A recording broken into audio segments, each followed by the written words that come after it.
Boa tarde a todas as pessoas presentes aqui no auditório da SDEP e a todos e todas que nos acompanham via Zoom. Meu nome é Camila Santos, sou servidora aqui da Escola Superior da Defensoria Pública da Bahia. Iniciarei com minha audiodescrição. Sou uma mulher preta de 1,71 m, estou vestindo uma blusa verde e calça jeans escura, cabelos médios, escovados.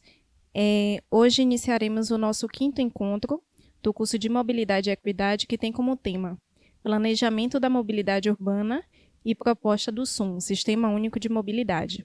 Teremos como facilitadora a doutora e mestre em Arquitetura e Urbanismo, Thais Rebouças, que conta também com o apoio de Fernanda Gonzalez, advogada e especialista em Direito Público. Sinta-se à vontade, Thais, seja muito bem-vinda. Obrigada, Camila. Boa tarde.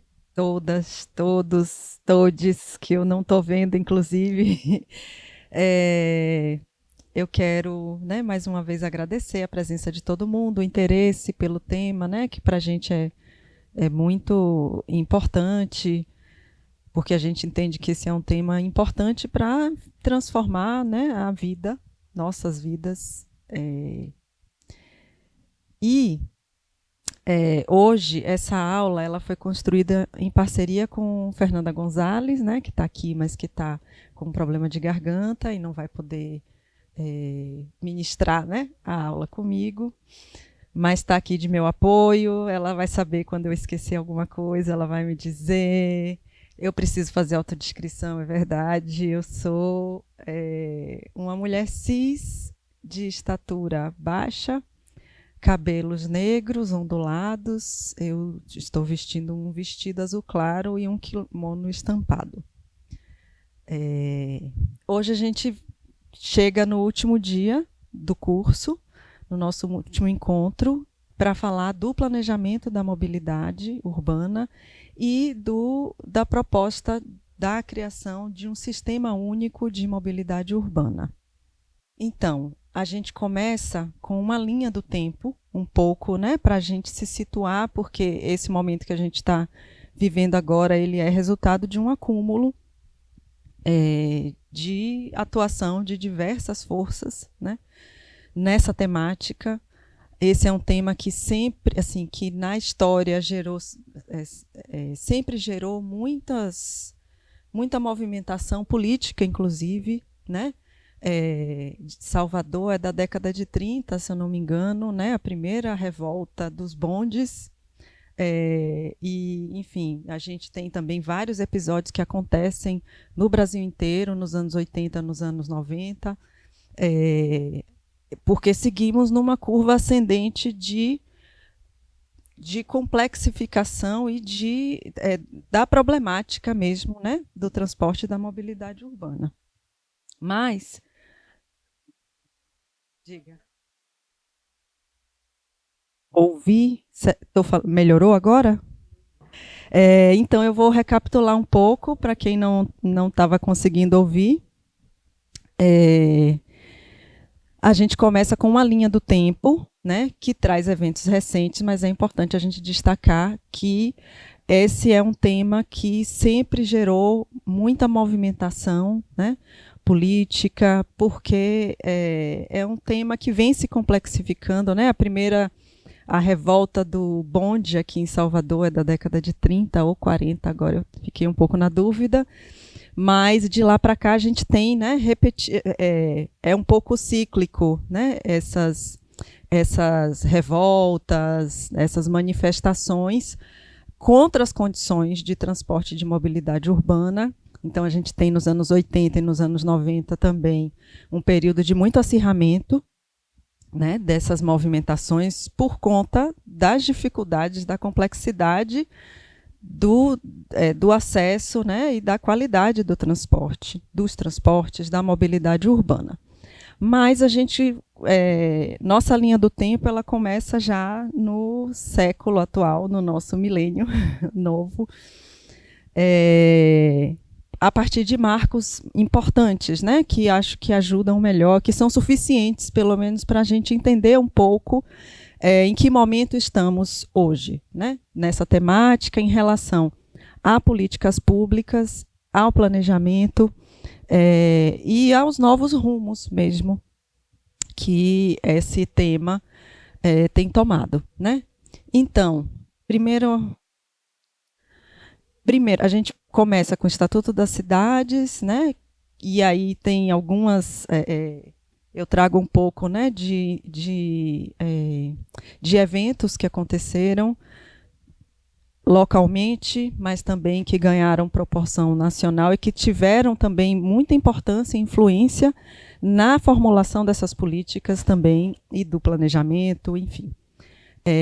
Então, temos a Revolta do Buzu, em 2003 também a criação do Ministério das Cidades, em 2012 a Política Nacional de Mobilidade Urbana, em 2013 né, as Jornadas de Junho, em 2015 uma emenda constitucional, em 2018 o plano, né, aí já entrando num contexto mais local de Salvador, o plano de mobilidade urbana sustentável e a política municipal de mobilidade urbana sustentável e a proposta, né, que está em tramitação no Congresso de uma emenda constitucional do Sistema Único de Mobilidade. Então, é importante a gente começar com o Estatuto das Cidades, porque ele traz, um grande marco nas políticas urbanas, de uma forma geral, né? Ele chega com muito atraso, é a Lei 2.257, né? O Estatuto chega com muito atraso para regulamentar os dois artigos que são o capítulo que são da política urbana, né, da Constituição Federal de 88, e a lei é aprovada em 2001. Então, ela chega com atraso, mas ela traz, né, marcos importantes para a formulação de políticas e de planejamento municipal. Não só municipal, mas principalmente municipal, né? É importante a gente lembrar de todo o contexto, né, da luta pela municipalização, da gestão pública e de como isso teve rebatimento na Constituição Federal e, por conseguinte, nas leis que a complementaram. No Estatuto da Cidade, a questão do transporte e da mobilidade urbana, ela já aparece, né, indicando alguns casos específicos, né, em que estudos precisam ser elaborados, como, por exemplo, quando trata do estudo de impacto de vizinhança, que eu não sei se todo mundo conhece, tem proximidade, né, com o estudo de impacto de vizinhança. É um estudo que aí precisa, né, as condições, os critérios para a necessidade desse estudo, eles precisam ser regulamentados pelos municípios, mas quando acontece, né, a necessidade de um estudo de impacto de vizinhança, em que geralmente desencadeado pela implantação de um empreendimento de grande porte, é necessária fazer uma análise da geração de tráfego e demanda por transporte público, né? Considerando que aquele empreendimento vai gerar impacto, enfim, o estudo de impacto de vizinhança abarca muito mais do que isso, é importante dizer, mas relacionado ao transporte, né, e à mobilidade, ele traz esse requisito também de observação, né, da geração do tráfego e da demanda que aquele empreendimento, né, vai gerar em uma determinada localidade. Também está previsto no Estatuto da Cidade a elaboração de planejamento integrado de transporte urbano, no caso de aumento do perímetro urbano municipal, que geralmente acontece por lei específica, né? E para que isso aconteça é necessário, a lei obriga, né, que seja feito um planejamento integrado de transporte, incluindo não só que abarca o transporte motorizado, mas também o transporte não motorizado, né? E aí o objetivo disso é melhorar a mobilidade urbana e também já apresentar uma solução para uma situação criada pelo aumento do perímetro urbano. Eu não tenho notícia, pelo menos na Bahia, de um plano integrado de transporte urbano por motivo de aumento do perímetro, né, municipal. Nunca tive notícia, né, embora a lei, enfim, obrigue isso.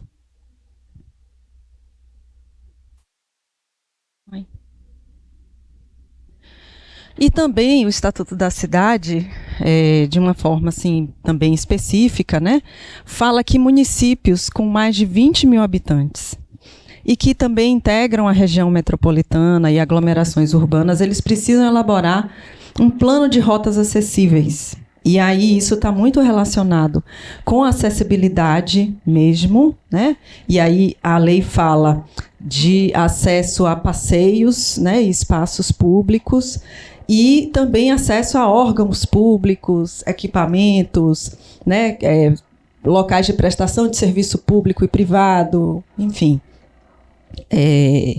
Isso para solucionar problemas, né, de acessibilidade que cidades, mesmo as cidades de municípios pequenos que não apresentam tantos problemas de tráfego, né, e de veículos motorizados, ainda assim apresentam, né, questões relativas à falta de acessibilidade.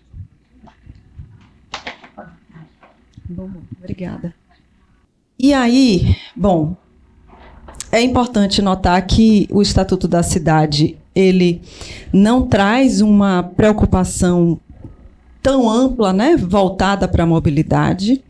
E aí a gente tem que também entender o contexto disso, o momento em que isso acontece, né? O Estatuto da Cidade, assim como a política urbana que está na Constituição, eles têm como principal instrumento o plano diretor, né? E o plano diretor, em tese, ele precisa incorporar questões e matérias de transporte e de mobilidade urbana. Então, de uma certa forma, né, tirando esses casos específicos que eu acabei de falar, a ideia é que o plano diretor trouxesse soluções, né, indicasse, enfim, elaboração de políticas, de planos, também para solucionar questões de mobilidade e de transporte nos municípios.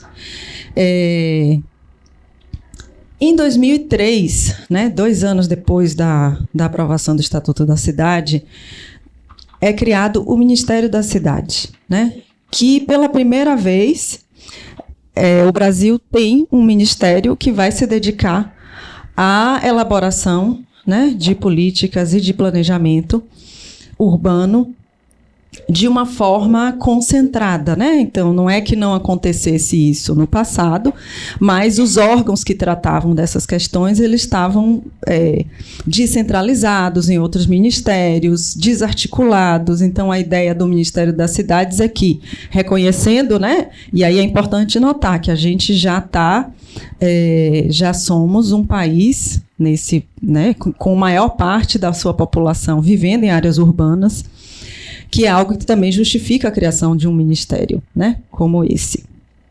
E dentro do Ministério das Cidades é criada uma Secretaria de Mobilidade Urbana, junto com a sua criação, né? Então, essa é uma secretaria, tem outras secretarias que são criadas, mas é criada uma secretaria específica de mobilidade urbana. E, no ano seguinte, no mesmo ano, é criado o Conselho Nacional das Cidades.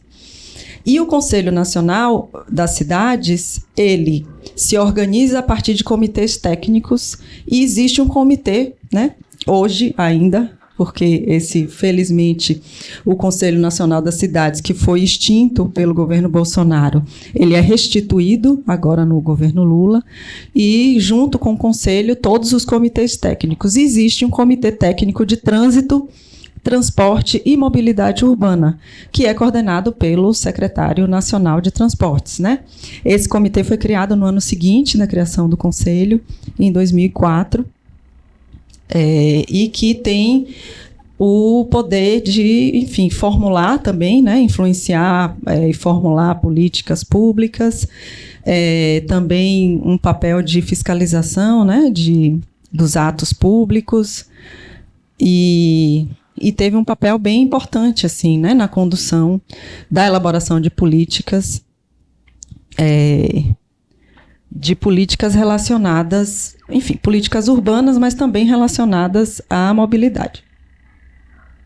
E aí a gente sai um pouco da institucionalidade e 2000 para dizer que lembrar, na verdade, né, que 2003 também é o ano em que acontece a revolta do Buzu em Salvador, que foi um movimento que não foi organizado por nenhuma organização específica, não era organizado por partido, ou por sindicato, ou por associações específicas, né? Ele surge da insatisfação dos estudantes com o aumento da tarifa, que na época passaria de 1,30 para 1,50, então, em 2003 também foram 20 centavos, né? Que foi um movimento que aconteceu de forma orgânica, né? Com a insatisfação dos estudantes, uma comunicação bastante horizontal, né? Que, claro, depois, né? Enfim, todo mundo quer participar disso, mas foi um movimento que parou a cidade e que colocou a cidade, mas o Brasil inteiro, para pensar sobre a questão do transporte, da importância do transporte público para o desenvolvimento da cidade, para a vida das pessoas. E foi um movimento que influenciou outros movimentos que aconteceram em outros lugares, né? No ano seguinte, a gente teve a Revolta da Catraca em Florianópolis, que tem relação, assim, que também, né, enfim, é desencadeado por um aumento da tarifa, pelo alto custo da tarifa, mas que teve uma influência também, né, não declarada, afinal de contas, né, a gente é Nordeste e poucos são os créditos que a gente leva, né, no caminho histórico do país, mas a Revolta da Catraca, ela foi muito influenciada pelo que aconteceu aqui em Salvador, pela Revolta do Buzu, e a ela é atribuída o surgimento do movimento Tarifa Zero, né? Enfim, há controvérsias, mas isso é a história que se conta, né? E voltando para a institucionalidade, então está tudo acontecendo ao mesmo tempo, né? Eu coloquei tudo assim meio junto, né? Não por tema, mas para mostrar um pouco como tudo estava acontecendo ao mesmo tempo. Então, a gente tinha a criação do Ministério das Cidades, que estava ainda formulando, né? Começando os seus caminhos e formulando políticas, e a gente tinha, ao mesmo tempo, a vida acontecendo e as demandas sendo colocadas, né? Em 2004, é elaborada a primeira Política Nacional de Mobilidade Urbana Sustentável, que não foi instituída como lei, né? Na época, foram feitas algumas publicações de cadernos. O Ministério da Cidade publicou uma série de cadernos com temas, né? E um caderno tinha o tema da política, de diversas políticas, tinha o tema da Política Nacional de Mobilidade Urbana e Sustentável. Mas o caderno, embora não tivesse sido instituído uma lei, ele traz princípios, diretrizes, objetivos, metas, estratégias, programas de ação, né, indicação de orçamento para implementação, inclusive, dessa política nacional. E essa política, em síntese, ela tinha como objetivo promover a mobilidade urbana sustentável, né, de amplo acesso, de acesso universal, promovendo ações articuladas entre todos os entes, União, Estados, Distrito Federal e municípios, e com participação da sociedade. E aí, assim, as diretrizes da política, elas não diferem muito, inclusive, da política que a gente vai ver, que é aprovada em 2012, já na forma de lei, e trata de questões também muito próprias, né, que não foram, obviamente, solucionadas naquele momento e que são incorporadas à nova política. Então, Então, trata da apropriação democrática dos espaços públicos, né? Trata da circulação segura, rápida e confortável, mas ela tinha, que era, acho que, uma tônica maior daquela época, uma atenção muito mais voltada para o transporte, né? E embora a política fosse de mobilidade urbana e sustentável. E a vida segue acontecendo, né? Em 2005, aconteceram várias manifestações também em Vitória do Espírito Santo. Em 2006, né, em São Paulo, já com volume, né, e com uma repercussão muito maior, afinal, Sudeste. E em 2011 a gente tem, claro, né, assim, manifestações acontecem nesse período, mas essas são as que têm, que assim, são marcos mais importantes, né, que ganharam mais visibilidade. No caso de Vitória da Conquista, ganhou visibilidade na Bahia, e aconteceu em 2011, né?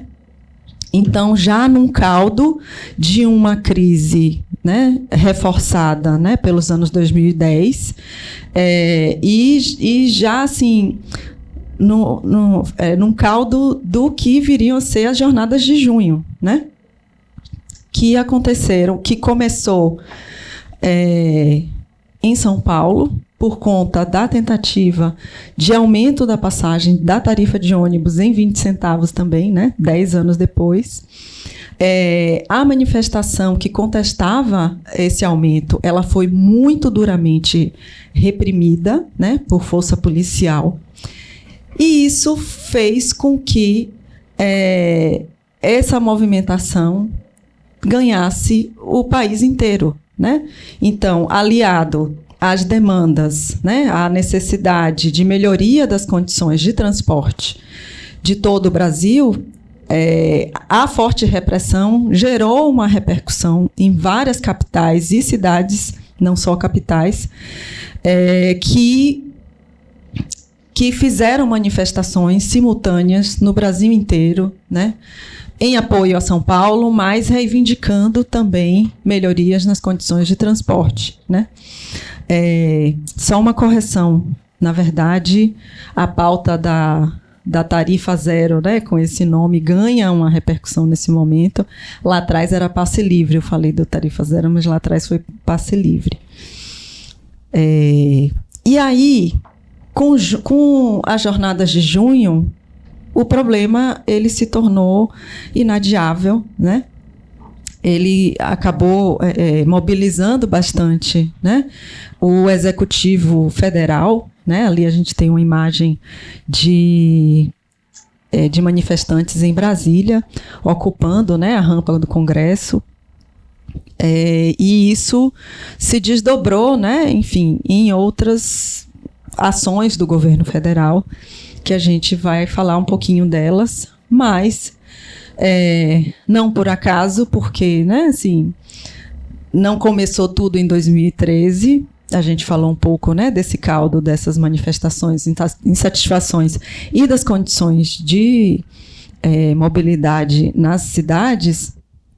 Em 2012 é aprovada a lei que institui a política de que institui a Política Nacional de Mobilidade Urbana, né, que é um instrumento, é a Lei 12.587 de 2012, e ela é um instrumento da Política de Desenvolvimento Urbano.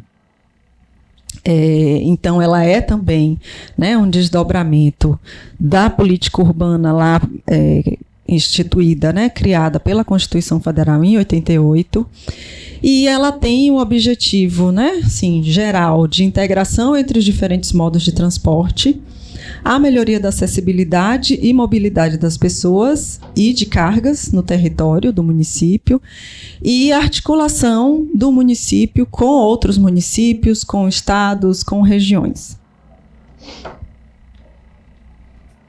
Mas a Política Nacional de Mobilidade Urbana, ela traz alguns princípios bem importantes, né? Ela fala da acessibilidade universal, tanto ao transporte, às diferentes modalidades de transporte, mas à circulação de uma forma geral, né, das pessoas, incluindo acesso, né, não só às vias e ao transporte, mas também a equipamentos, serviços, né? Fala do desenvolvimento sustentável, e aqui essa sustentabilidade se refere ao econômico, não só ao ambiental, mas também ao econômico. Então, é uma política que visa, né, a sustentabilidade do ambiente, mas também do ponto de vista econômico. Fala da equidade, eficiência, eficácia e efetividade na elaboração de políticas de planejamento, na prestação de serviços, na operação, né, na gestão desses serviços. Fala da gestão democrática e do controle social, que precisa acontecer em todos esses processos, inclusive na operação mesmo dos serviços e do sistema, né? Porque a política cria um sistema nacional de mobilidade urbana. Trata da segurança de todas as pessoas, né, que usam algum tipo, né, de veículo para se locomover ou não, mas a segurança na circulação em todos os espaços e a justa distribuição dos benefícios e do ônus do transporte público e dos investimentos todos, né, feitos na mobilidade urbana. Tem como objetivos reduzir as desigualdades e promover a inclusão social, entendendo que sem mobilidade, né, as desigualdades elas se agravam nos espaços, e promover a inclusão social. Então, permitir que as pessoas tenham acesso a concentração, né, polos de trabalho, que elas tenham acesso a todas as dimensões da vida urbana, né, enfim, espaços públicos, equipamentos, serviços. Também promover o acesso a serviços básicos e equipamentos sociais. Então, seja por meio do transporte ativo ou do transporte motorizado. Uma melhoria, de uma forma geral, das condições de vida urbana, e aí pensando na população mesmo, e promover o desenvolvimento sustentável. Além disso, ele fala também, né, novamente, da gestão democrática, que com o objetivo, e o que seriam como essa gestão democrática aconteceria, né, ou deve acontecer, através da criação de instrumentos, e aí aqui a gente está falando no nível federal, né, de órgãos colegiados que atuem com participação da sociedade civil, que tratem tanto da formulação de políticas, do planejamento, mas também da regulamentação e da operação de serviços, ouvidorias, audiências e consultas públicas que devem acontecer, né, tanto para a formulação de políticas e planos, como também para a fiscalização e o controle social da implementação disso tudo e da operação dos serviços, e procedimentos sistemáticos de comunicação, de avaliação, satisfação dos cidadãos e dos usuários, e da prestação de contas públicas. Então, fala-se é importante, né, que se fala da gestão democrática, mas aqui também se tem um caminho para que ela aconteça dentro do Sistema Nacional de Mobilidade Urbana. E aí, ela trata também de direitos dos usuários, e aí falando de usuários de transporte, né? Diz que esses direitos, que a população tem o direito de receber o serviço adequado e, né, com qualidade, com quantidade também suficiente, de participar, né, tanto da formulação, do planejamento desses serviços, como também da sua operação, né, da regulamentação. Então, isso implica em acesso à informação e acesso e ter, enfim, espaços que permitam, né, participação de fato, e direito de ter um ambiente seguro e acessível.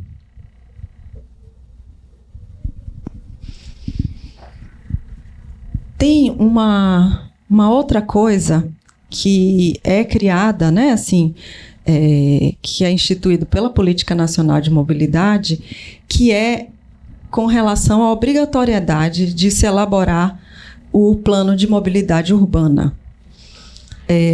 Essa lei, ela define que são obrigados a elaborar plano de mobilidade urbana municípios com mais de 20 mil habitantes, municípios integrantes de regiões metropolitanas, regiões integradas de desenvolvimento econômico e aglomerações urbanas com uma população superior a 1 milhão de habitantes, e integrantes de áreas de interesse turístico, incluindo cidades litorâneas, entendendo que essas cidades, ainda que elas tenham uma população inferior a 20 mil habitantes, elas sofrem com flutuação de população e aumento considerável da população e de veículos motorizados em feriados, férias, né? E que, por isso, essas cidades também precisam planejar sua mobilidade.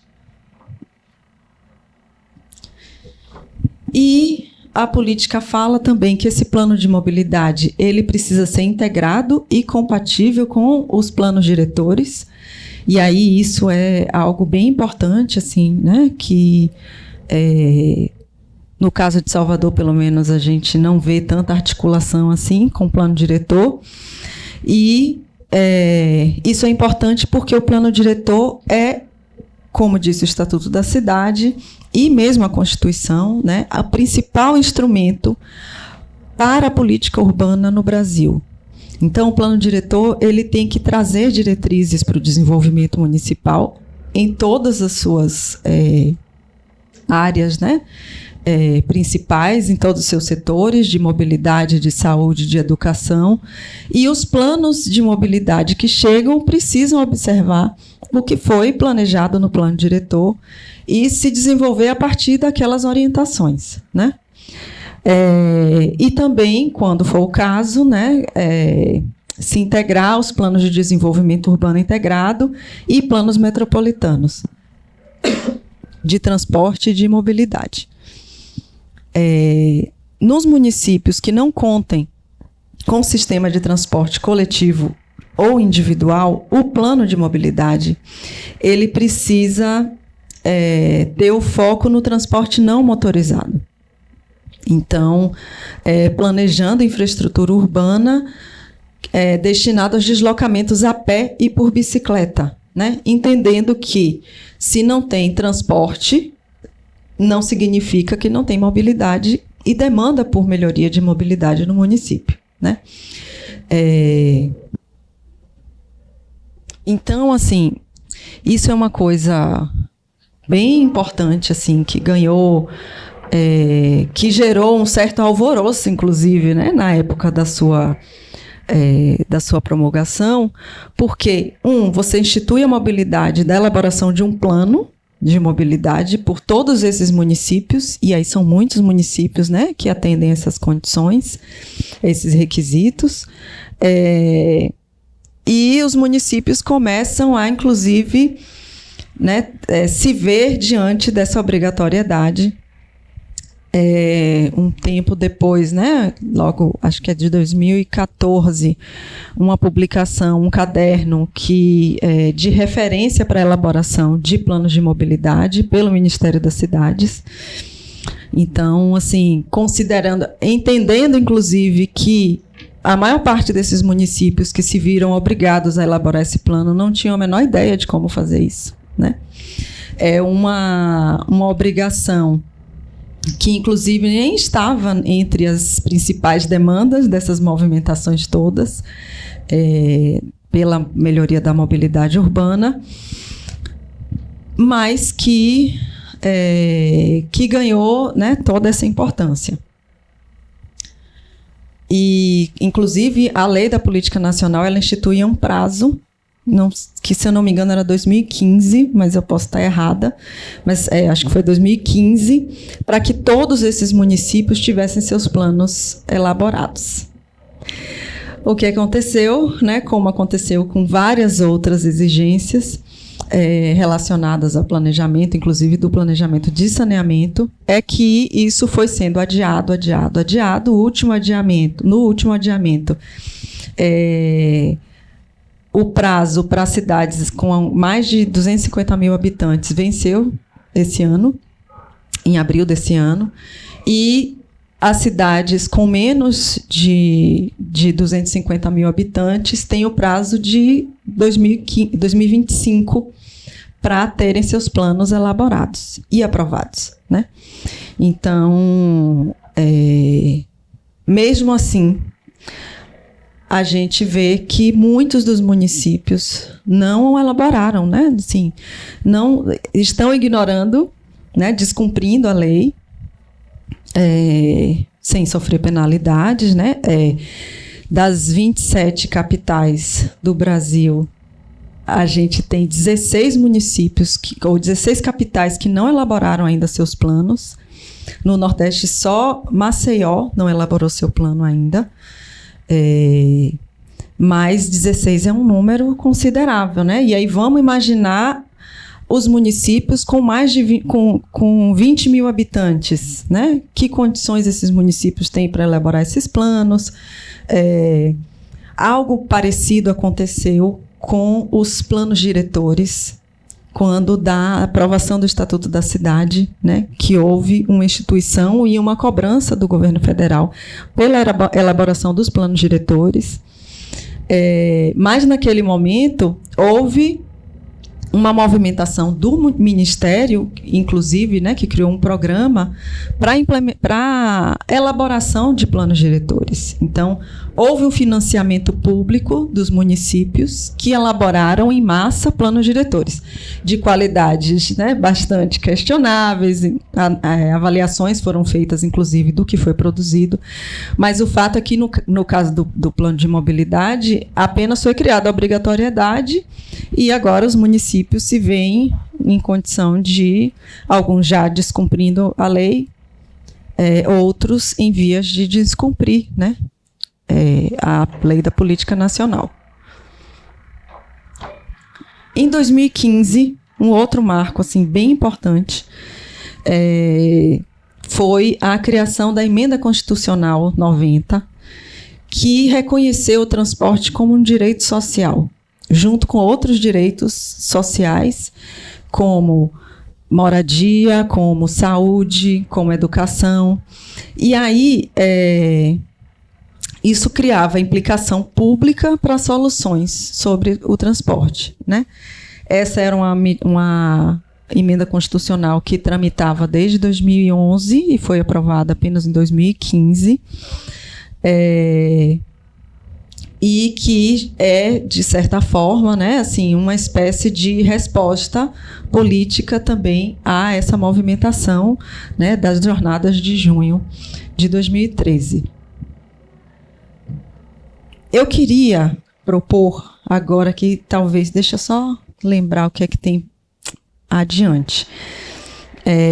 Antes da gente seguir para esse momento atual, né, que a gente vive, que tem a ver muito com a proposta de criação do Sistema Único de Mobilidade, eu achei importante a gente falar um pouco da estrutura de gestão do município, principalmente, né? Mas falar também um pouco das atribuições que a política nacional traz, tanto para a União, para os estados e para o município. Mas eu queria ver, depois de 40 minutos falando, se a gente não faz um momento de já levantar questões, que é o tempo que eu, né, reabasteço a saliva e também, não sei, da gente poder interagir, de de tentar algo mais dialógico, né, e menos assim explanativo. Não sei quem está presente se quer colocar alguma aqui na sala, né, alguma questão, ou se quem está no Zoom, mas Camila nem está aqui para ver no Zoom, não, porque ela deu uma saidinha assim, né, mas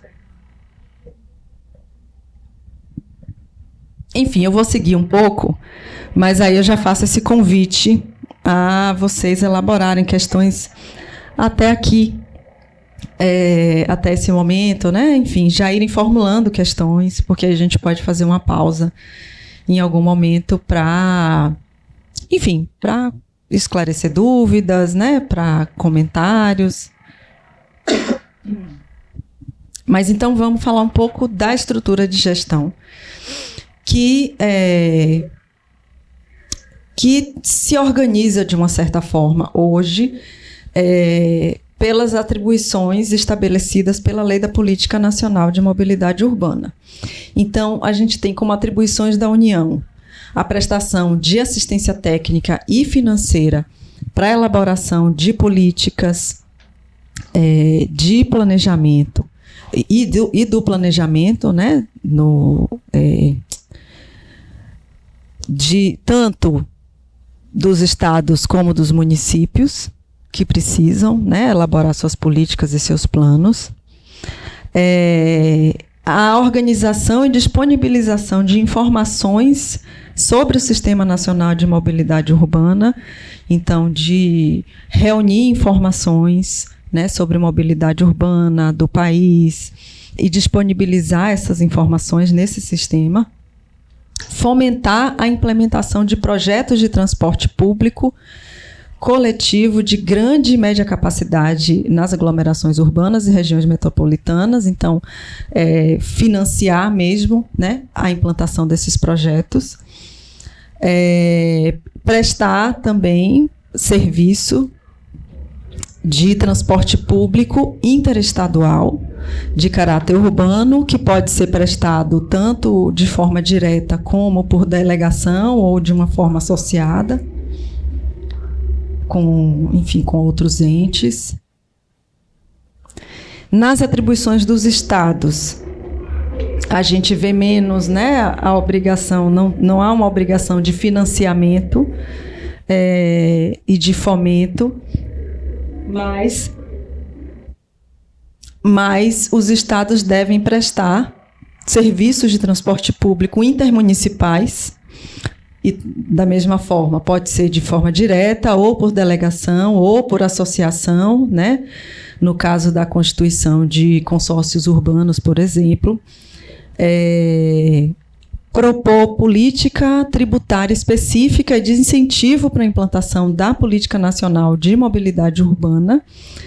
Então, os estados podem, se quiserem, né, estabelecer uma política tributária para implementação dessa política nacional e garantir o apoio e promover a integração dos serviços nas áreas que ultrapassem o limite de um município. Então, é o caso de áreas conurbadas, de aglomerações, né? O Estado pode agir com o apoio, né, e a promoção da integração desses serviços, uma vez que há um certo, né, limite e uma grande dificuldade dos municípios se entenderem, né, e prestarem um serviço nesses casos, né? A gente viu aqui em Salvador, na região metropolitana, quanto tempo demorou para haver alguma movimentação de integração, e na verdade o que a gente conseguiu foi uma integração tarifária, né, e a criação de algum tipo de uma regulamentação, de algum tipo de regulamentação do transporte de outros municípios aqui em Salvador, mas isso tudo de uma forma muito precária, né? Que se resume, mas assim, só a integração tarifária já fez muita diferença na vida, né, de quem faz esse movimento pendular, né, entre os municípios da região metropolitana.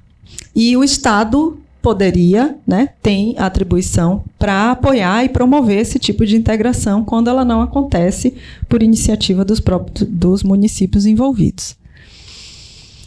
E aí a gente chega nas atribuições do município, que é o principal agente, né, da promoção, da formulação, mas também da promoção da mobilidade urbana. E entre suas atribuições está planejar, executar e avaliar a política de mobilidade urbana, mas também promover a regulamentação dos serviços de transporte urbano, prestar serviços de transporte público coletivo urbano, seja de forma direta ou indireta, né? Pode ser por gestão associada, também por delegação, e capacitar as pessoas e desenvolver as instituições que estão vinculadas à política de mobilidade urbana no município. Então, isso é algo que o município pode fazer, né? E que faria muita diferença na gestão da mobilidade urbana nas cidades do interior, né? Que acaba que uma maior parte não consegue fazer uma gestão, né, eficaz desses serviços. E aí, bom, cada caso é um caso, né? No caso da Bahia, Salvador é uma cidade que de grandes proporções, né? Que a gente não encontra proporção dessa cidade em nenhum outro município. Mas a gente traz o caso de Salvador porque Salvador conseguiu avançar, né? Aí temos críticas, né? Mas Salvador conseguiu avançar bastante na formulação de políticas e de plano, mas também na gestão, né? É um município que estruturou a sua gestão para pensando no desenvolvimento da mobilidade urbana. Então, a gente traz o exemplo, o caso de Salvador, só para a gente ter uma noção, né, do que significa uma estrutura, o que significaria uma estrutura de gestão dentro de um município. Antes da gente falar da estrutura de gestão, é importante a gente saber que, em 2018, Salvador conclui o seu plano de mobilidade urbana, mobilidade urbana sustentável. Esse plano ele é entregue e publicizado em 2018, mas, curiosamente, antes da aprovação da lei que institui a política municipal de mobilidade urbana e sustentável de Salvador, né? E, na verdade, assim, o que a gente imagina é que a política deveria vir antes do plano, principalmente porque a política traz princípios, diretrizes que deveriam orientar a elaboração do plano, né? E objetivos mesmo de desenvolvimento da mobilidade no município. E o plano fica pronto antes, né, da aprovação dessa política, que é possível que tenha sido formulado dentro do Executivo, mas que foi para a Câmara e que passou por tramitação na Câmara, o que poderia, inclusive, pode alterar, né, o conteúdo do Executivo. Então, a gente percebe já aí de início uma fragilidade grande, né, desse plano ter sido aprovado antes da política. Então, a gente não sabe se, de fato, né, o que hoje a gente tem como princípios e diretrizes orientadoras, né, da elaboração do plano municipal foram atendidas, uma vez que ela foi aprovada depois. Mas, muito antes disso, em 90, Salvador aprova a sua lei orgânica municipal, né? Que, assim, eu não sei exatamente, né, que público temos, mas, para quem é mais leigo, a lei orgânica do município seria o equivalente à Constituição, né? O Estado, o governo federal, a União, desculpe, tem uma Constituição, o Estado tem uma Constituição e o município tem a lei orgânica, né, que organiza, que traz, né, prioridades, princípios, direitos, mas organiza também o município, a gestão. E aí a lei orgânica, ela traz já algumas definições bastante avançadas, inclusive, né, para a época, né? 1990, a gente tem aí uns 34 anos, né? Na verdade, em relação à política e o plano, a gente tem 28 anos, é isso? 38 anos, na verdade. Enfim, eu sou de humanas. Mas, o que a lei orgânica do município traz, né?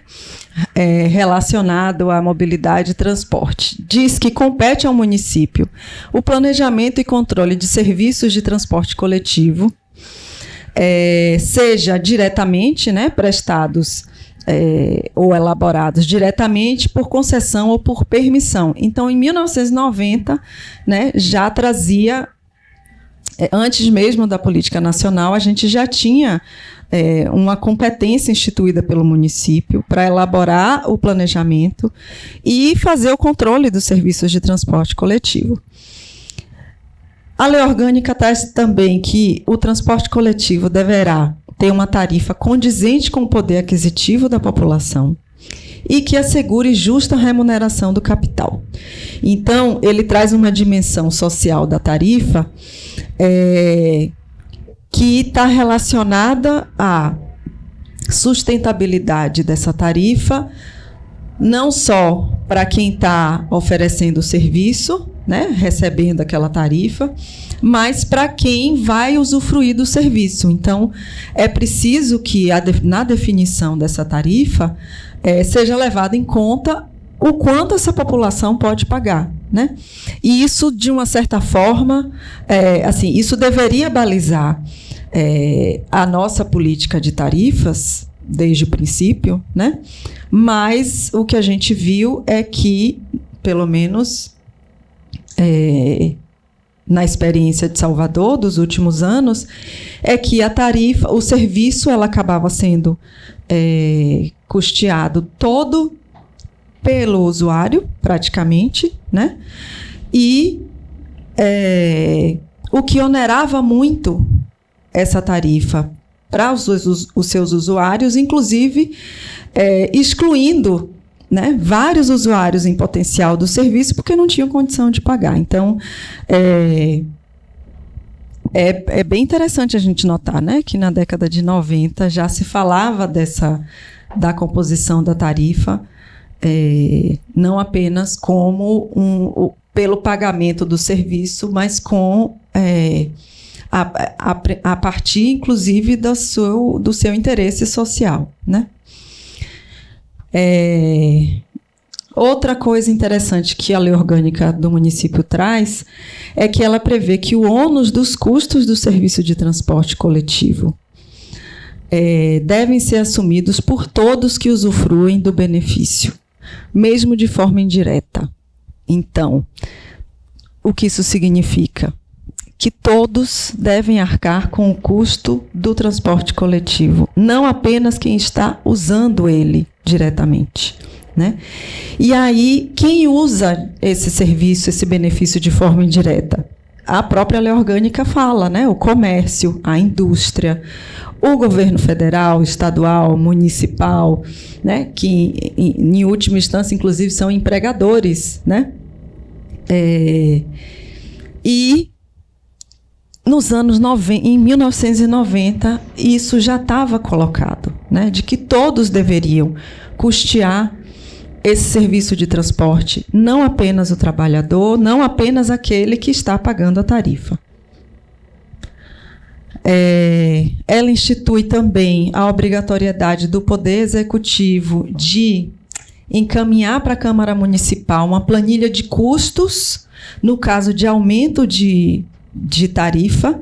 Então, isso é muito importante do ponto de vista da participação e do controle social, porque o aumento da tarifa ela não pode acontecer por um ato simples do executivo, né, e ela acontecer da noite para o dia. Então, o estudo desse aumento da tarifa ele precisa ser enviado à Câmara para apreciação dos vereadores, que são, né, representantes da população, e que deveriam, isso não está dito, mas que deveriam abrir esse debate desses custos, né, e do aumento da tarifa, abrir essa discussão para toda a população. A lei orgânica já tratava também de gratuidade nos transportes coletivos urbanos, indicando, inclusive, quem teria direito a essa gratuidade, que são pessoas com mais de 65 anos ou mais de idade. Lembrando que o Estatuto do Idoso, ele já diz que os municípios que desejarem podem oferecer gratuidade para pessoas com 60 anos ou mais. Então, Salvador teve a opção, né, de oferecer gratuidade para pessoas com 60 anos ou mais, mas preferiu manter por 60, né, a gratuidade apenas para quem tem 65 anos ou mais. Ela também se estende a policiais fardados. Me lembra aqui, Nanda, me desconcentrei. 65 anos ou mais, policiais fardados e pessoas com deficiência. E institui também, lá está prevista também a meia passagem para estudantes. Também está na lei orgânica a previsão de substituição gradativa de combustíveis poluentes por fontes energéticas não poluentes. Então, nem estava ainda no vocabulário daquela época energias renováveis. A opção colocada é gás natural, porque década de 90, né? Então, assim, não se tinha como horizonte outras formas de energia, como elétrica, né? Como, enfim, energia solar, mas já previa, né, a substituição do tipo de combustível usado de poluentes por não poluentes, no caso dos transportes coletivos urbanos. E ela cria o Conselho Municipal de Transporte, que tem um caráter consultivo, mas também fiscalizador e deliberativo da política de transporte. E ele vai ser, enfim, composto por um número de membros, né, definidos por uma lei específica, mas que inclui a sociedade civil. Então, a gente já tem na lei orgânica o Conselho Municipal de Transporte.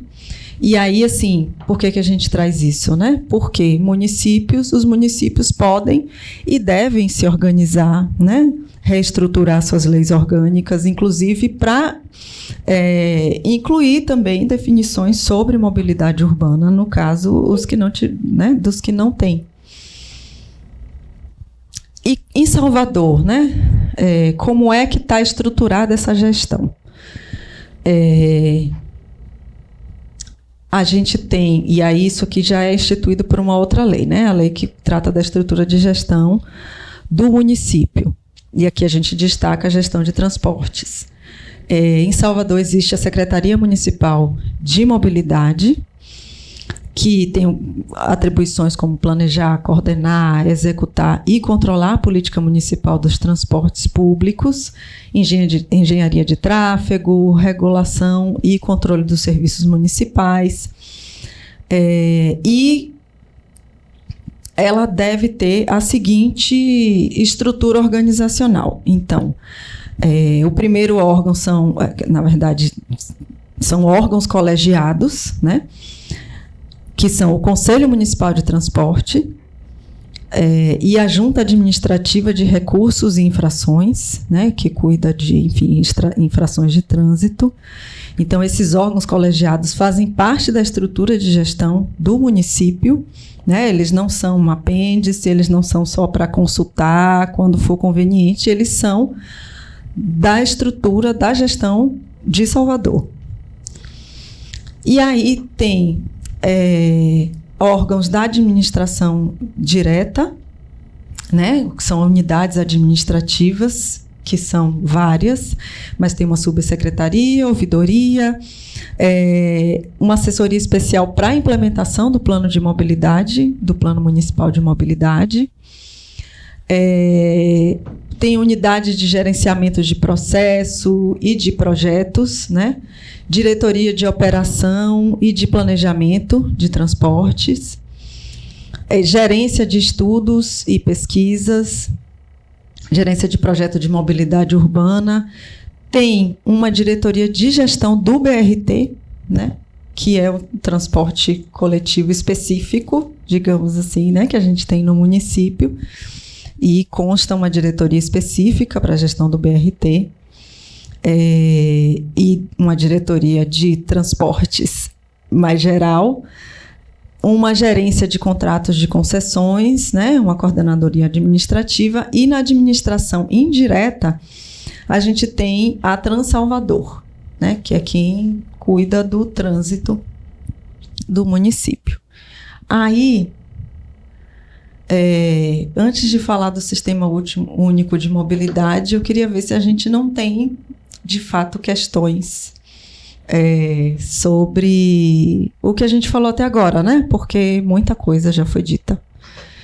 E, enfim, talvez para ficar menos cansativo e a gente conseguir debater um pouco melhor, a gente pudesse ter um momento já, agora,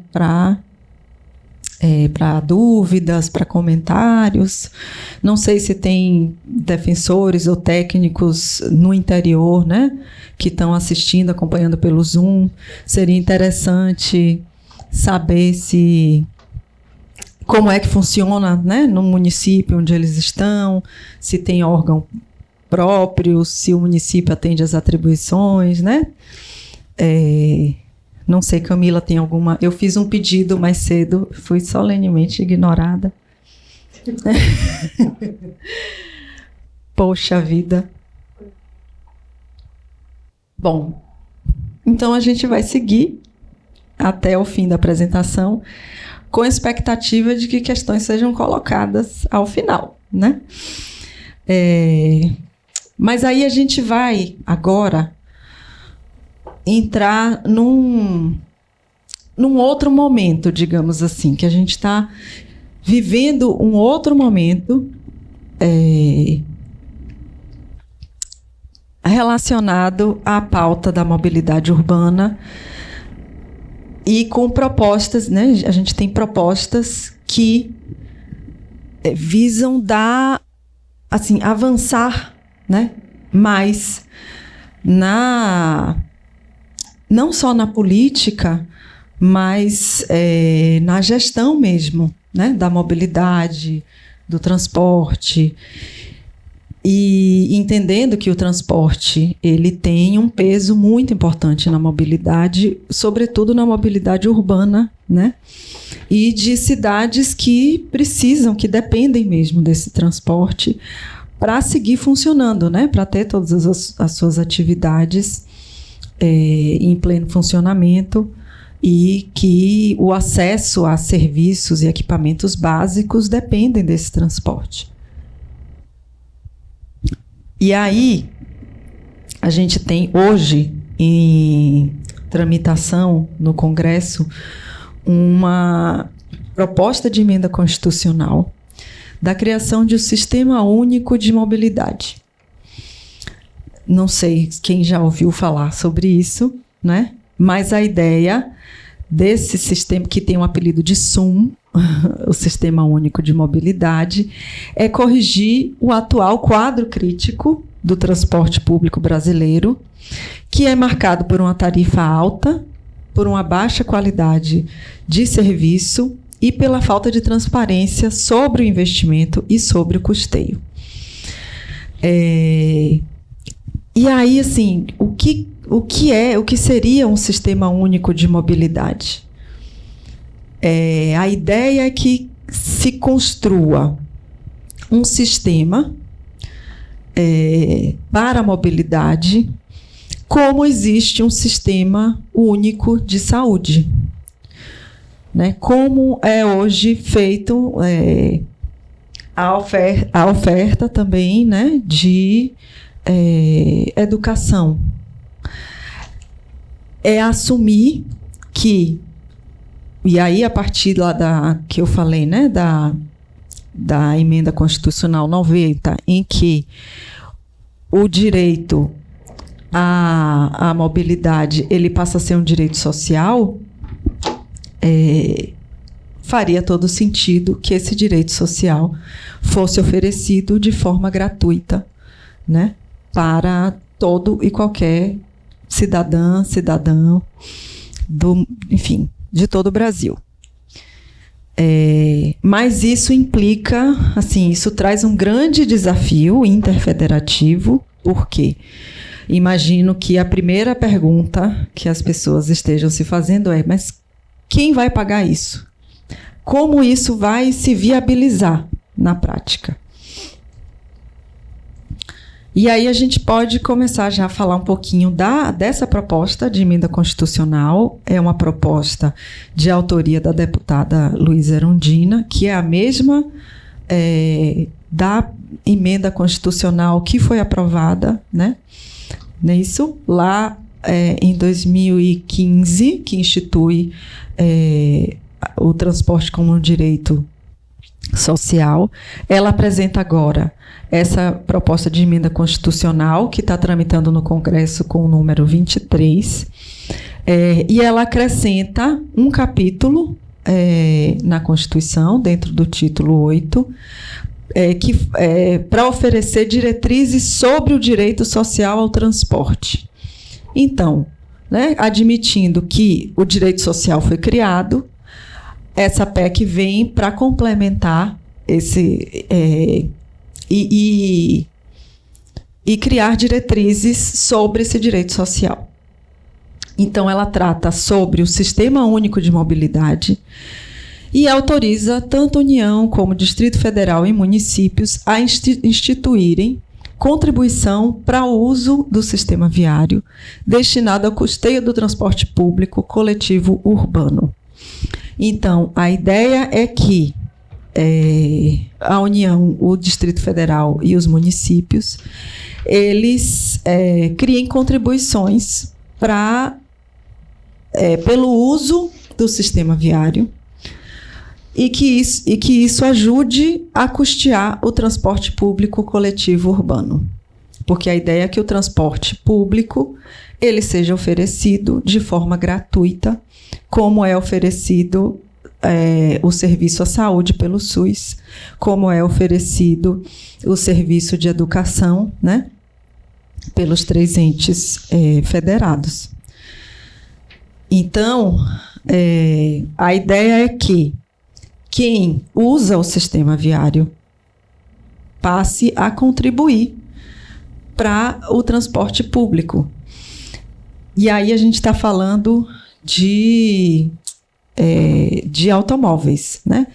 De todos aqueles que possuem automóvel e que usam o sistema viário, porque se a gente for pensar, o sistema viário, ele é público, todos usufruem dele, mas quem mais usufrui desse sistema viário e dessas vias são os automóveis. E aí a gente, né, isso é observável quando a gente vê na rua quanto das vias é ocupado por automóvel, quanto é ocupado pelo serviço público. Então, as pessoas elas não estão elas estão usando esse sistema viário, essa infraestrutura de forma gratuita. A ideia é que os estados, que a União e os municípios possam criar uma espécie de contribuição para o uso desse sistema viário e que isso também ajude a custear o serviço de transporte público coletivo urbano. Mas não é o único, né? A única forma de custeio, a gente vai ver mais na frente. Então, ela parte do princípio de que o transporte é um direito de todos e que é um dever do Estado. Isso já está dito na Constituição, no momento em que o transporte é instituído como um direito social. e ele deve ser organizado em um sistema único, que se orienta pelas diretrizes a seguir, né? Que são universalidade, gratuidade, descentralização e cooperação entre as esferas do governo, planejamento da rede de transporte na forma de rede única, integrada e intermodal, e participação da sociedade civil. Então, o serviço, ele deverá ser financiado pelos 3 entes federativos, né? Pela União, pelos estados e pelos municípios, e também pelo Distrito Federal, no caso do Distrito Federal, por meio de um percentual do produto de arrecadação de impostos. Então, esses 3 entes, eles passam a ter, né, a ter o direito de usar uma parte, né, de impostos específicos, que aí cada um vai tratar sobre os impostos que poderão, né, e que deverão custear também esse sistema, e com isso instituir o sistema. Então, além disso, né, dessas 2 formas que eu falei, tem outras possibilidades de se financiar, né?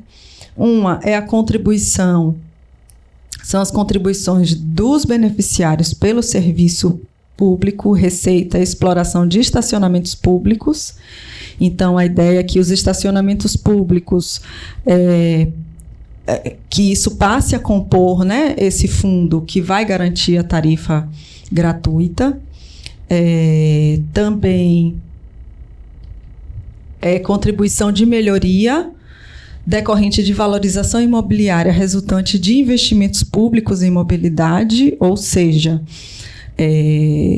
o município cria ou implanta uma grande obra de mobilidade, vamos falar do metrô, né? No caso, o Estado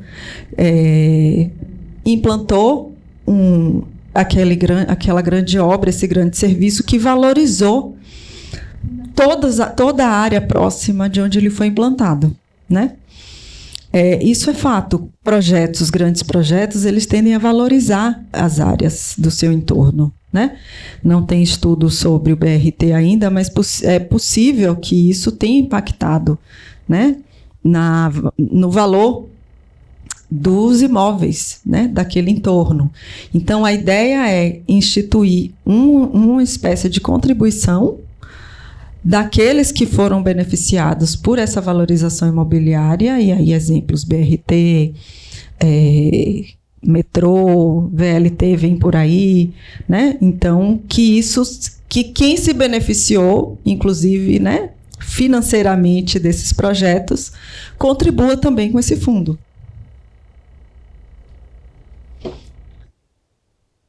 E a gente tem também na PEC a previsão de instituição de contribuição pelo uso potencial e efetivo do sistema viário, que é aquilo que eu falei antes, né?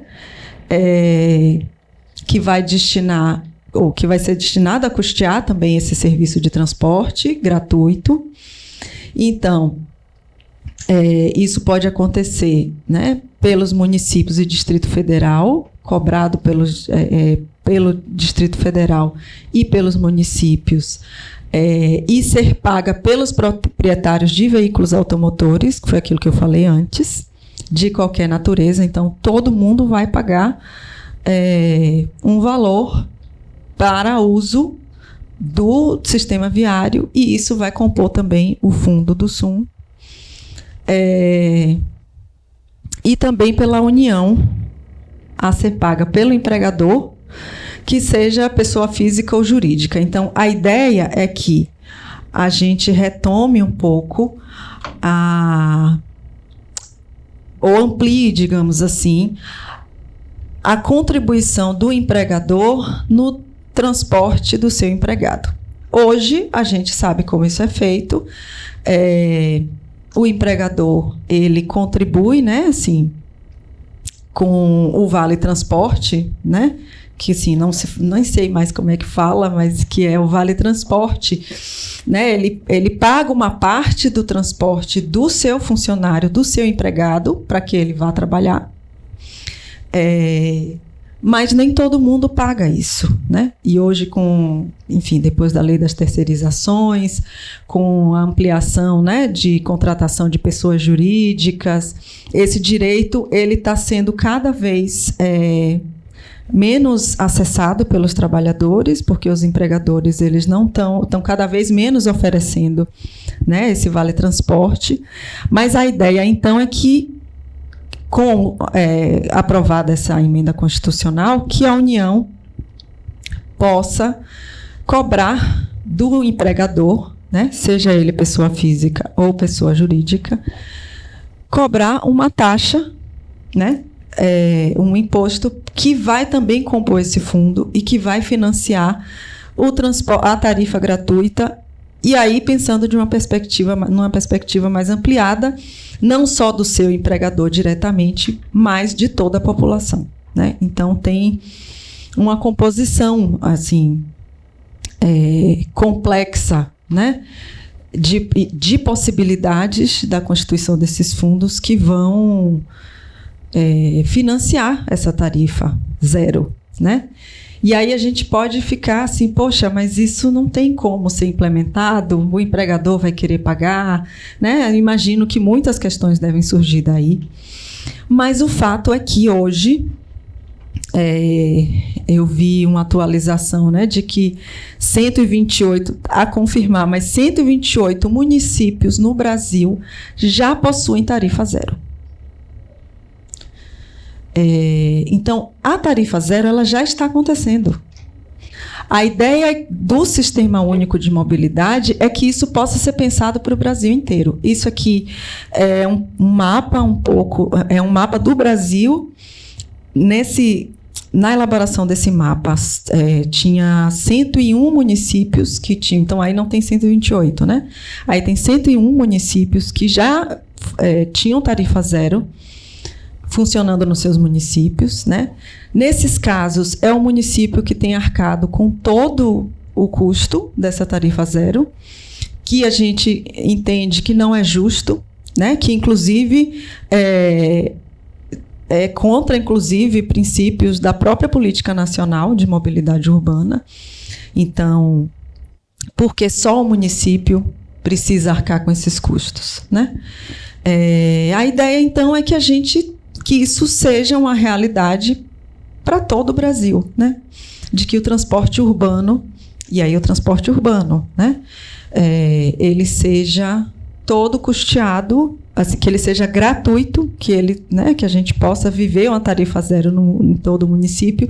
E aí, assim, isso pode trazer uma mudança, né? Uma dinamização, inclusive, de municípios, que pode ser bem interessante, porque hoje a gente tem muitas pessoas que se privam de realizar inúmeras atividades que elas desejariam e, às vezes, que elas precisariam, porque elas não têm dinheiro para pagar transporte, né? Então, com a tarifa zero e as pessoas podendo circular livremente, a ideia é de que, inclusive, elas possam circular mais pela cidade, que elas possam, inclusive, consumir mais, né? Porque o dinheiro que elas não vão usar do transporte, muito possivelmente elas vão empregar em outras áreas, né? Do desenvolvimento de suas vidas. Então, a ideia é que isso amplie o acesso a oportunidades, né, nas cidades, e que, ao mesmo tempo, isso beneficie e mude um pouco a dinâmica do município, possibilitando que as pessoas circulem e acessem mais equipamentos, né, de lazer, de cultura, que tenham um acesso mais adequado, inclusive, aos equipamentos de saúde. Algo a complementar sobre isso, né? Mas Oi, Thaís, eu sou a Aline. Queria tirar uma dúvida sobre a tarifa zero. porque muito se fala sobre a sustentabilidade nas cidades, sobre o caos que as cidades vivem, sobre o calor que a gente está vivendo. Cada verão o calor está pior. E um dos problemas das cidades também é o alto índice de congestionamento. As cidades, porque as pessoas ficam desesperadas para se mover de um lugar para o outro, e acabam, as que podem compram carro, né? As que não podem também compram uma motocicleta, as que podem menos do que um carro. Então eu queria saber se, na sua opinião, a tarifa zero seria uma solução para essas pessoas que utilizam o automóvel migrar do carro para o ônibus. Se só a tarifa zero seria suficiente para fazer essa migração de público. Então, ela tem potencial, né, para realizar essa migração, porque a ideia é que o transporte ele passe a ser gratuito, mas não só, que ele seja de qualidade. Então, a gente vai ter uma fonte, né, de receita mais estável, digamos assim, para que seja investido na melhoria da qualidade desse transporte. Porque hoje a migração do transporte individual para o transporte coletivo, a maior questão dela, é que o transporte coletivo ele também é bastante caro, né? Não é barato, mas a qualidade dele é muito ruim. Então, para que a pessoa abra mão do seu transporte individual, né, que ela já tem, ou que ela deixe de financiar um carro para usar o transporte coletivo, esse transporte precisa oferecer segurança, precisa oferecer qualidade, conforto, né? Que não é o que a gente vê nas nossas cidades. Então, como a tarifa zero, e isso eu não tinha falado, né? Foi até bom você trazer essa questão. Ela trata da tarifa zero, mas ela trata também... Ela se propõe, a proposta é que seja possível ter mais recursos e mais estáveis, né? Assim, que possa ser feita uma programação mesmo de investimento na melhoria, né, da qualidade desse serviço, porque hoje acaba que tudo fica muito a critério do empresário, né? Que acaba, enfim, que deveria investir na qualidade do serviço, porque ele recebe, né, todo o valor da tarifa, e ele não investe e acaba que entra numa dinâmica, né, de barganhar e negociar com o poder público, que deveria cobrar isso dele. E a gente fica muito na lógica do transporte como um produto, né? Então, acho que sim, nesse sentido, né, de que ele tem o potencial de contribuir muito para melhorar a qualidade do transporte coletivo, que é o que garantiria, porque a gente tem muita gente que tem carro, né, em outros lugares onde você tem um transporte público de qualidade, de preço acessível, pessoas que desistiram de ter carro ou que têm carro e não usam, né? Porque é muito mais tranquilo e econômico para elas usarem o transporte público, né? Do que pegar o carro, dirigir, ter um custo alto, ir para congestionamento, né? Achar exatamente, achar uma vaga, pagar estacionamento. Então, eu acredito que sim, que tem um potencial grande, né, de contribuir para essa migração, que a gente fala já aqui no Brasil há um tempo de fazer e que justifica essas grandes obras, né, de transporte coletivo, como o metrô, como o próprio BRT, mas que na prática não se realiza porque o que é oferecido não tem conforto, né, as pessoas precisam se deslocar muito para usar o serviço, não tem segurança, né, porque elas saem daquele transporte e se dão de cara com a realidade, né, da insegurança da cidade. Acho que isso. Respondeu? Pode, por favor.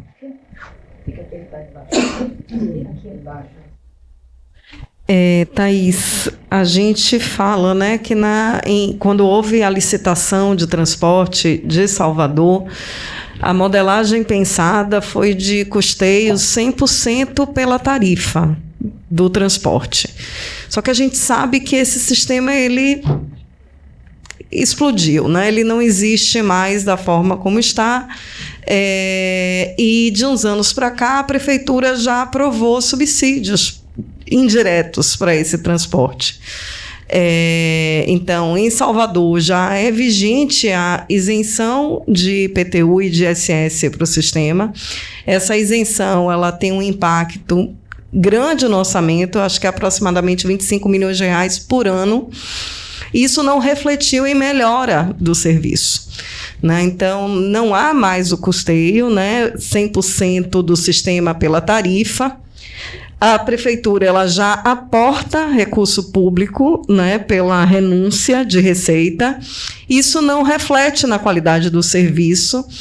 E há uma avaliação de que os espaços colegiados de participação popular, o fato deles estarem sucateados, em não funcionamento, essa renúncia ela não é fiscalizada, né? Os espaços de controle social, eles não existem na prática, né? Então, isso acaba fazendo com que, embora a gente já tenha aporte público, o sistema ele não funcione porque não controlado, porque o planejamento ele existe, mas ele é atravessado por projetos como o BRT, que teve forte contrariedade, né, da população, né, que apontou ali um transporte que era insustentável, que não tinha demanda, que tinha um impacto ambiental enorme, a ponto de, em frente ao Nordeste de Amaralina, que é uma área com muita densidade populacional, muita gente, o retorno ele vai antes da comunidade, né? Teve uma manifestação recente que a comunidade precisaria ir lá no Iguatemi fazer a volta, porque a curva, né, da volta para Garibaldi era anterior à comunidade. Então, com vários impactos alheio ao entorno, contaminamento de rios, supressão em massa da cobertura vegetal da cidade, né? Então, eu queria pedir para você falar, né, um pouco, né, como é que você avalia o BRT como solução, né, e como isso se dá dentro do planejamento, porque ele está previsto no plano de mobilidade urbana, né? A despeito de toda a movimentação que foi feita contrário à implantação desse sistema. É isso. Essa foi a Fernanda, que inclusive montou o conteúdo da aula comigo. Mas você fala algo que é bem importante, assim, né? Esse sistema ele está falido, né? De financiamento do transporte, esse que opera aqui em Salvador, né? De um transporte que é pago pelo usuário apenas, ele está falido, e Salvador tem demonstrado isso, né? Fazendo aportes de recursos para viabilizar o funcionamento do transporte, do sistema. E isso que você falou, assim, a gente não é um aporte público, de recurso público, para manter o funcionamento de um serviço que é oferecido por empresa privada. Então, é para garantir que aquelas empresas continuem operando o serviço, mas a gente é como se a gente estivesse pagando duas vezes, né? Na verdade. E sem ter nenhum tipo de melhoria do serviço. Então, a ideia da criação do sistema único é enfrentar a realidade de que isso não tá se sustentando mais. A gente tem, cada pesquisa de transporte que a gente faz, a gente se depara com a informação de que o sistema coletivo de transporte ele perde passageiro, então as pessoas estão fazendo seus trajetos a pé ou de bicicleta sem nenhuma infraestrutura, ou com infraestrutura precária, né? Para conseguir trabalhar e conseguir sobreviver com o salário, porque se ela for pagar o transporte, ela não consegue mais viver. Então, assim, a gente está perdendo. Cada pesquisa que é feita mostra que esses sistemas estão perdendo o passageiro, né? As pessoas perdem muito mais com isso, porque, bom, elas deixam de pagar a tarifa, mas elas perdem no tempo de vida, né? Se deslocando a pé, ou mesmo por, enfim, sem o desejo de fazê-lo, porque, na verdade, elas são motivadas pela necessidade da sobrevivência, né? E ter um sistema que financie isso e que possibilite que as pessoas possam se mover, né, com dignidade para onde elas quiserem, viabilizar o direito, né, hoje social do transporte, mas o direito real de ir e vir, né, não só para trabalhar, mas para realizar qualquer atividade que ela queira no lugar onde ela vive ou no lugar onde ela está. Então, isso é uma coisa, né? E aí, outra coisa é sobre o BRT. A gente até falou um pouco sobre o BRT na aula passada, né? Com Sanani. O BRT hoje, na verdade, ele surge propondo uma conexão que já tinha uma oferta de transporte de massa, né? Que era a conexão Lapa-Iguatemi. Então, ele propõe essa mesma conexão, né, pelo menos de início e de final, que já funcionava com o metrô, que tem uma capacidade de transportar muito mais pessoas, né, do que o BRT. A rota dele, ela também é um tanto questionável, né, porque é uma área que, inclusive, a gente já vinha percebendo uma redução do número, né, enfim, uma redução do movimento naquelas áreas. Houve muito protesto. E depois da sua implantação, o que a gente vê é que, hoje, o que justifica essa nova, digamos assim, modalidade de transporte é o fato de que as linhas de ônibus que passavam por aquele lugar foram retiradas. Então, eu falei isso aqui na aula passada, trocou-se 6 por meia dúzia, porque você tira o ônibus, né, das vias que não são do BRT, joga o passageiro, obriga o passageiro a usar o BRT, que é um ônibus, né? É um ônibus, numa via exclusiva, mas é um ônibus. Então, você tira o passageiro do ônibus, coloca no outro ônibus, sendo que aquele trajeto que o BRT faz não é o trajeto que as pessoas fazem na sua vida, né? No seu movimento diário. Elas são obrigadas a pegar a BRT, descer e pegar ônibus, ou pegar um ônibus para ir para o BRT, pegar o BRT e depois ter que pegar outro ônibus, né? Então, na verdade, está submetendo as pessoas a um sacrifício maior do que elas já faziam antes, usando o sistema de ônibus, né? E quem está sendo obrigado a usar BRT, eu sou obrigada eventualmente, o BRT ele está lotado, e não só nos horários de pico. Às vezes 4 horas, 3h30, 4 horas da tarde, eu tento pegar um BRT, eu preciso esperar passar 2, 3 cheios para eu conseguir entrar. Porque não cabe mesmo, assim, não é que as pessoas estão sendo muito exigentes, não, é porque não cabe. E por que assim, ninguém está gostando de pegar o BRT? Porque elas tiveram que sair do ônibus que elas pegavam no lugar de origem delas e levava elas para o destino. Elas tiveram que sair desse ônibus, descer para pegar um BRT lotado, para depois sair e pegar um outro ônibus para o seu lugar de destino, né? Então, tem sido um transtorno muito grande na vida das pessoas, né? A diferença é que tem ar-condicionado e são veículos mais limpos do que o do transporte coletivo por ônibus. Mas isso é coisa que já devia ter sido resolvida, inclusive, há muito tempo, né, no transporte de Salvador. Então, ficou algo para eu responder? A legislação que foi mostrada na sua aula, de alguma forma aponta pela articulação, né, entre os entes federativos, né? União, estados e municípios, né? Mas, como você mesmo falou, essa articulação não tem sido possível enxergar essa articulação, né? No que tange ao planejamento urbano de transportes. E eu percebo que essa proposta do SUM, ela talvez seja uma tentativa de promover essa articulação, né?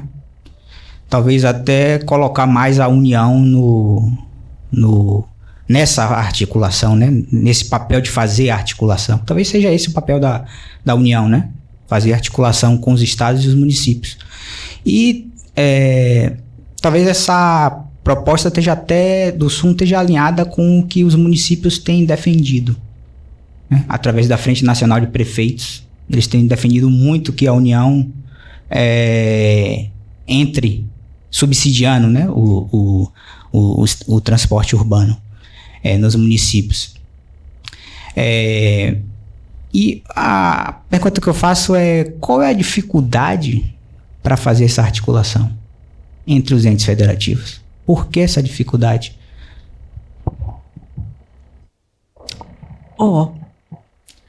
Eu acho que hoje, assim, a gente parte de um momento em que a União não aporta recursos, não faz essa articulação, não se implica, né, na questão do transporte coletivo, a não ser quando financia obras de infraestrutura ou a implantação de algum modal de transporte, né? Então, é algo que precisa ser feito, é um esforço a ser empreendido. Eu acho que isso já é uma dificuldade de início, né? Se hoje eu não tenho obrigação, por que eu vou fazer isso? Aí pensando numa lógica mesmo da gestão. Mas eu acho que, para além disso,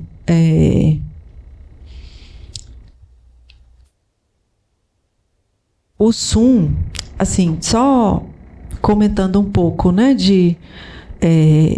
assim, por que isso não acontece? Eu acho que é um tanto recente, né, isso foi o que eu quis dizer agora, que é um tanto recente essa mobilização pela implicação da União no transporte coletivo urbano, inclusive financeira, né, então é uma mudança que está sendo tensionada e que, né, deve acontecer em algum momento. Mas é isso, se a gente for pensar nos outros direitos sociais, por exemplo, saúde, você tem implicação de todos os entes, né? Todos têm sua responsabilidade, todos empregam recursos, todos investem. E funciona com precariedades que a gente conhece, mas funciona, né? Então, em qualquer município você tem oferta do serviço de saúde gratuito, que é custeado por todos os entes, né? E que tem um aporte grande da União. Então, assim como acontece na educação, né? Então, eu acho que é algo que tem uma grande chance de acontecer no futuro, mas a gente está no meio está no momento histórico em que isso está sendo construído, né? E eu acho que, assim, a grande resistência, né, ao SUM,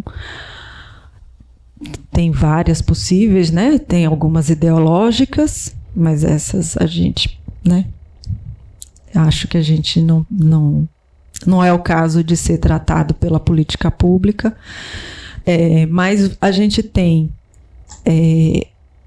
as empresas de transporte, que sempre tiveram muito poder e continuam tendo, né, nos grandes centros urbanos, tem um poder político imenso. e que se veem ameaçadas com a implantação, né, de um serviço único que vai oferecer gratuidade para todos. Então, para eles é ainda uma interrogação como vai ficar o lucro deles, né, no final das contas. Isso eu acho que é algo que tensiona bastante. E o setor do empresariado, o empregador, né? Que tem nessa proposta a ameaça de ser onerado de alguma forma, né? Pela proposta. Mas é aquela história de que a gente paga imposto mesmo para ter direito, né? Ter acesso aos nossos direitos sociais. Então, eu acho que a gente vai ainda encontrar bastante resistência desses setores, né? Mas que isso, se a proposta, né? Se houver, inclusive, mobilização para que a proposta ela seja levada adiante, a gente vai superar isso. E isso a gente vai começar a discutir outras coisas, né? Também muito importantes. Mas isso tem muita chance de se tornar realidade, né? A gente só não sabe quando. Eu posso...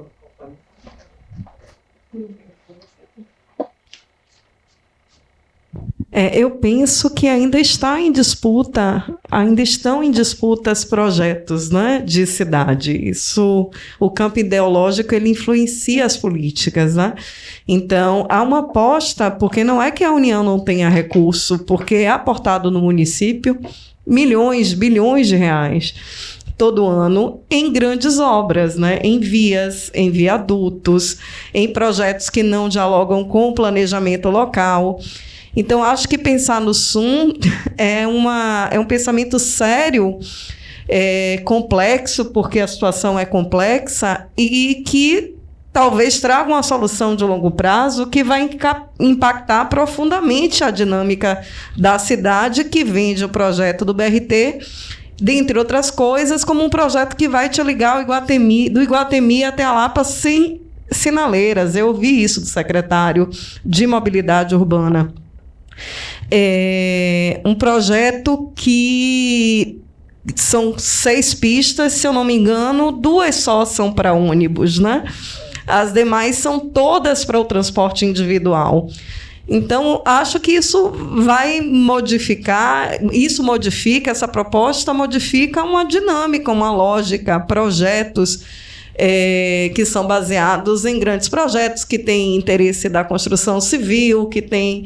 Então, isso não é algo fácil de mover, né? São grandes poderes econômicos que atuam na cidade, né? Então, além das empresas de transporte, os outros, né, que atuam na cidade, em escala regional, no país, né? Então, as barreiras, elas vêm também daí, de uma mudança de concepção, de uma correlação de forças que não favorece esses projetos, outros de cidade, correlação de força política, né? Para pensar seriamente e tal. Então, acho que é um pouco de tudo, né? E que é preciso mover, e como tem sido movido, né, pelos movimentos em longo prazo.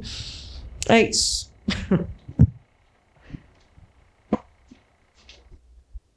Acho que a gente caminha para encerrar, né, Camila? Então, eu só queria, antes de encerrar, falar um pouco, porque eu deixei essa imagem aí da Coalizão Mobilidade 000, que é uma coalizão de, enfim, organizações sociais que lutam por esse 000 na mobilidade, que são a tarifa zero, né, a tarifa gratuita, zerar os acidentes de trânsito, porque o uso de transporte individual ele aumenta muito, né? O número de acidentes de trânsito, e, enfim, e existem várias outras medidas que nem estão propriamente na proposta do SUM, né? Mas que tratam de redução de velocidade, de humanização das vias, com o intuito de zerar o número de mortes de trânsito no Brasil, e zerar a emissão de gases de efeito estufa do transporte, né? Pelo transporte. Então, eu convido a quem tem interesse a conhecer um pouco mais, né? São forças assim que estão nessa disputa, que participam, né, da tramitação, das movimentações, inclusive pelo SUM, e, enfim, de várias outras, pela implantação de várias outras políticas para melhorar, tornar a vida nas cidades mais segura, mais agradável, né, e mais feliz. Acho que é isso. Eu quero agora, nesse momento final, uma pena eu estar aqui sozinha, mas na mesa, mas em nome de todos os meus colegas, né, que tiveram aqui, que montaram o curso, que estiveram, né, como facilitadores das aulas, dos encontros, nós queremos agradecer muito a acolhida, né, da Defensoria Pública. Esse é um curso que tem muito importante para nós, do Excidades e do Observatório da Mobilidade Urbana, porque ele trata de uma questão que é imprescindível, né, para a gente conseguir mudar, transformar a vida nas cidades para algo muito mais feliz, como eu falei, né? Parece um pouco romântico, mas não, assim, ter acesso à mobilidade, direito de se deslocar, enfim, de circular e de participar da circulação de pessoas e coisas na cidade com segurança, e com conforto, e sem, enfim, sem medo, sem mal-estar, é algo que certamente vai contribuir muito para a melhoria da qualidade de vida de todas as pessoas, né? Então, de fato, uma bandeira assim que a gente carrega por entender que é de extrema importância para mudar o cenário, né, de desigualdades e de sofrimento que a gente tem nas nossas cidades. Então, muito obrigada à Defensoria Pública, a Camila, a quem está fazendo aqui a tradução de Libras, quem está aqui no apoio técnico, né, muito, muito obrigada a todo mundo. E quem veio, quem assistiu, quem participou, muito obrigada por terem vindo. Isso, boa tarde a todas.